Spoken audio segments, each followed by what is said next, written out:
Welcome to secret of health and beauty. இன்னைக்கு வந்து பார்த்தீங்கன்னா நம்ம பூஜை அறையில் வந்து வைக்கக்கூடிய அந்த பாத்திரங்கள், விளக்கு, சின்ன சின்ன பாத்திரங்கள் வரைக்கும் நம்ம வந்து பார்த்திங்கன்னா நல்ல பளபளன்னு மின்ன வைக்கக்கூடிய ஒரு அருமையான தகவல் தான் நம்ம வந்து பார்க்க போகிறோம். பூஜை பாத்திரங்களை கழுவுனா நம்ம வந்து புளி தான் யூஸ் பண்ணுவோம். அந்த புளியை தவிர இன்னும் 2 பொருட்கள் இருக்குது. அதை மட்டும் பயன்படுத்தி எப்படி பளபளன்னு மின்ன வைக்கலாம் அப்படிங்கிறத இன்னைக்கு தகவலே. இது வந்து பார்த்திங்கன்னா எங்கள் வீட்டு பக்கத்தில் இருக்க கோயில் பூசாரி சொன்ன ஒரு தகவல் அப்படின்னு சொல்லலாம். நான் யூஸ் பண்ணி எனக்கு ரொம்பவே பலன் கொடுத்துச்சு. அதை தான் இப்போ நான் உங்க கூட ஷேர் பண்ண போகிறேன்.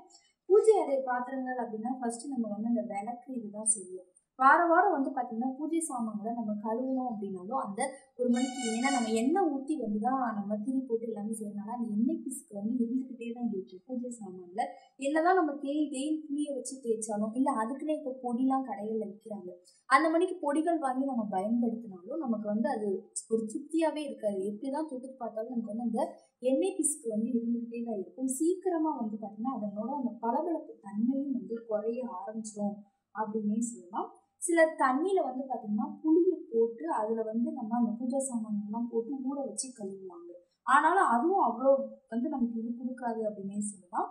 அதுக்கு வந்து நம்ம என்ன செய்யலாம்னு பார்த்தீங்கன்னா, ஒரு ஸ்பூனுக்கு பேக்கிங் சோடா வந்து எடுத்துக்கோங்க. நம்ம வந்து எடுத்து ஒரு தண்ணி, இப்போ அந்த பாத்திரம் நமக்கு போடுற அளவுக்கு தண்ணி எடுத்து அதில் ஒரே ஒரு டேபிள் ஸ்பூன் மட்டும் பேக்கிங் சோடா போட்டால் போதும். பேக்கிங் சோடா போட்டு நம்ம வந்து ஒரு 1/4 மணி நேரம் மட்டும் நல்லா ஊற வைக்கணும். ஊற வச்சுட்டு நம்ம வந்து பார்த்திங்கன்னா அந்த பாத்திரத்தை நம்ம புளியோ எதுவுமே வச்சு தேய்க்கவே தேவை. நீங்கள் அதை ஊற வச்சு அப்படியே எடுத்தீங்க அப்படின்னாலே அப்படி ஒரு பளபளப்போடு நின்றும். நம்ம பொதுவாக பார்த்திங்கன்னா 6-7 பாத்திரம்னாலும் எப்படினாலும் நமக்கு அதுக்குள்ளே போட வேண்டியது வரும். அதுக்கேற்ற மாதிரி நீங்கள் அப்பா எடுத்து போட்டிங்க அப்படின்னா கண்டிப்பாக நல்ல ரிசல்ட் கொடுக்கும். அடுத்து வந்து பார்த்திங்கன்னா வினிகரும் வந்து ரொம்பவே பயன்படுது. லைட்டாக வினிகர் ஊற்றி நம்ம வந்து அந்த இதை வந்து கழுவலாம். நமக்கு வந்து ரொம்பவே ஃப்ரெஷ்ஷாகவும் இருக்கும். அது மட்டும் இல்லாமல் வந்து பார்த்திங்கன்னா அந்த எண்ணெய் பிசுக்கெல்லாம் இல்லாமல் நம்ம எப்படி கடையில் வாங்கினோமோ அதே அளவுக்கு நல்லா புதுசாக வந்து மாற்றி கொடுக்கறதுக்கு அது வந்து ரொம்பவே பயனுள்ளது. அடுத்து வந்து பார்த்திங்கன்னா நம்ம வினிகர் லைட்டாக ஊற்றி நம்ம கழுவுனோடனே ஒரு துணியை வச்சு நம்ம வந்து அந்த பாத்திரத்தெல்லாம் துடைச்சிட்டோம் அப்படின்னாலே அப்படி ஒரு பளபளப்பு தன்மையோட வேணும். நம்ம வேறு எதுவுமே அந்த புளியை வந்து இது பண்ணி நல்லா உட்காந்து தேய்ச்சிட்டு இருக்கணுங்கிற அவசியமே கிடையாது.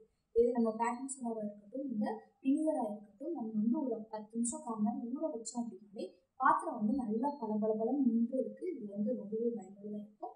கண்டிப்பாக ட்ரை பண்ணிட்டு வாங்க. நீங்கள் இதை வந்து பார்த்தீங்கன்னா 2 மாதம் 3 மாதம் ஆனாலும் நமக்கு அப்படியே பாத்திரம் புதுசாக நல்லா பளபளன்னு நின்னும் அப்படின்னு சொல்லலாம். கண்டிப்பாக இந்த தகவலை வந்து உங்கள் ஃப்ரெண்ட்ஸ் கூட ஃபேமிலி கூடலாம் ஷேர் பண்ணுங்கள்.